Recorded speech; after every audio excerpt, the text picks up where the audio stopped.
Assalamualaikum warahmatullahi wabarakatuh.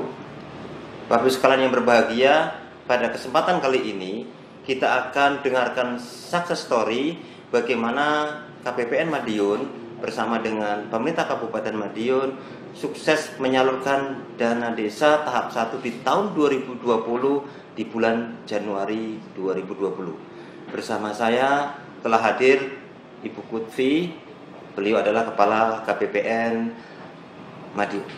Selamat pagi, Assalamualaikum Bu Kutfi. Ibu, ini KPPN Madiun telah sukses memenuhi harapan Pak Presiden, Bu Menteri, dana desa cair tahap 1 di bulan Januari. Bagaimana Bu ceritanya Bu? Ya, alhamdulillah kami KPPN Madiun membawahi 4 kabupaten, Kabupaten Madiun, Kabupaten Ponorogo, Ngawi, dan Magetan. Alhamdulillah Kabupaten Madiun dari 198 desa kami berhasil menyalurkan ke 194 desa di bulan Januari. Ini adalah suatu kerja keras yang tidak dalam waktu singkat. Jadi kami dari sejak awal kami selalu berkoordinasi dengan kantor pusat dari Direktorat PA.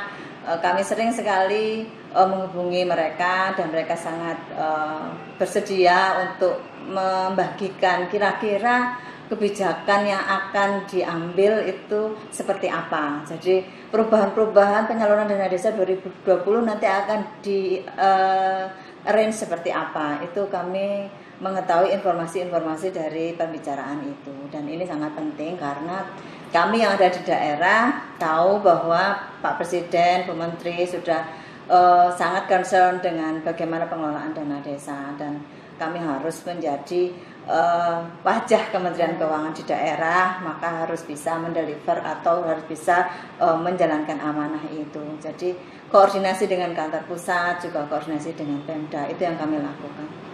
Baik Ibu, bagaimana Ibu berkoordinasi dengan Bupati Madiun, dengan DPMD-nya, dengan pihak BPKAD-nya untuk suksesnya pencairan dana desa Ibu?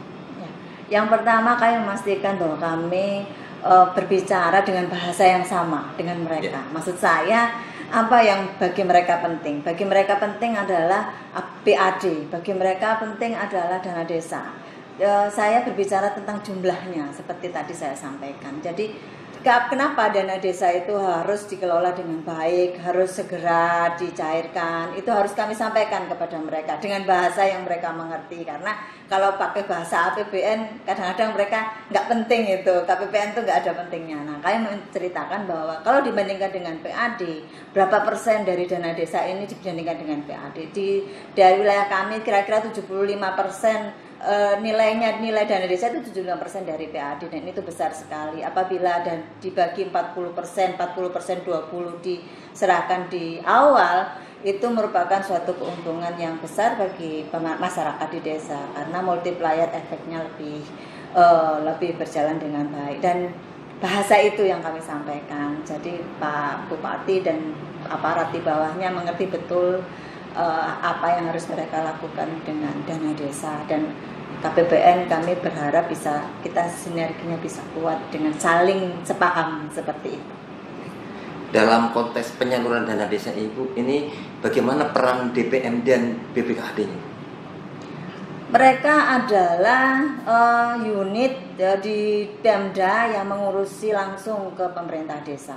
BPKAD bagian dari dananya, pendanaannya, dan PMD bagian dari pembinaan desanya. Mereka sangat berpengaruh. Untuk sukses story KPPN Madiun ini, kami tidak menghilangkan peran dinas PMD Kabupaten Madiun yang dipimpin Pak Joko Lelono, dan juga dinas Kepala BPKAD Pak Sentoko. Dua orang ini sangat bekerja sama dengan sangat baik dengan kami. Mereka mempercayai arahan-arahan KPPN walaupun kadang-kadang regulasi atau PMK walaupun perjanjiannya belum keluar, tapi mereka percaya bahwa apa yang kami sampaikan kepada mereka itulah arah kebijakan di 2020, sehingga mereka bisa mengantisipasi jauh-jauh hari, dan mereka ternyata membuktikan bahwa Kabupaten Madiun lebih siap daripada kabupaten yang lain untuk penyaluran dana desa.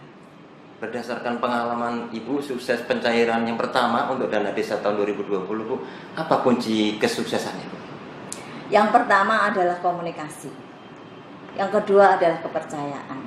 Bagaimana pihak Pemda percaya dengan KPPN. Apa yang disampaikan KPPN, walaupun mungkin kami tidak bisa menunjukkan PMK-nya, walaupun kami tidak bisa menunjukkan perjanjiannya, mereka percaya bahwa itu arahan yang akan berlaku, di kebijakan yang akan berlaku 2020, sehingga mereka bisa antisipasi. Jadi komunikasi itu juga sangat penting. Jadi intens sekali kami berkomunikasi dengan mereka.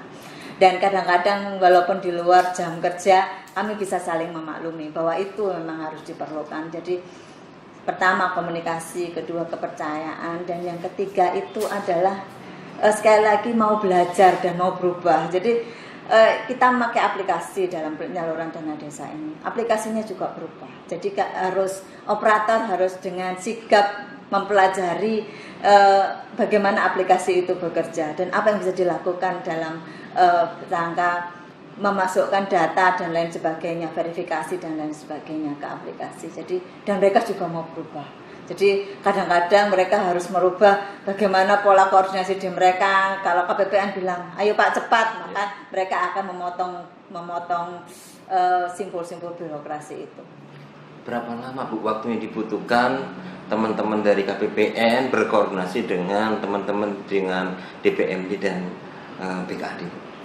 Sebenarnya kami membangun hubungan itu sejak lama, sejak 2019 awal. Sejak awal tahun kita selalu memberikan kepada mereka, kepada Pemda, data-data bagaimana kinerja mereka di tahun sebelumnya dan apa yang akan diharapkan bisa dicapai di tahun ini. Jadi kami sebenarnya dari sejak awal. Tapi khusus untuk dana desa ini sejak pertengahan 2019 kami sudah memberikan kepada Pemda ini loh kekurangan Pemda dalam hal penyaluran dana desa. Seperti ini loh, ada yang sudah diperbaiki enggak? Jadi kami seperti itu berhubungan ke Pemdanya. Jadi memberi input kepada mereka apa yang bisa mereka kerjakan lebih baik. Pesan Ibu kepada teman-teman KPPN seluruh Indonesia terkait dengan pencairan dana desa, apa Ibu?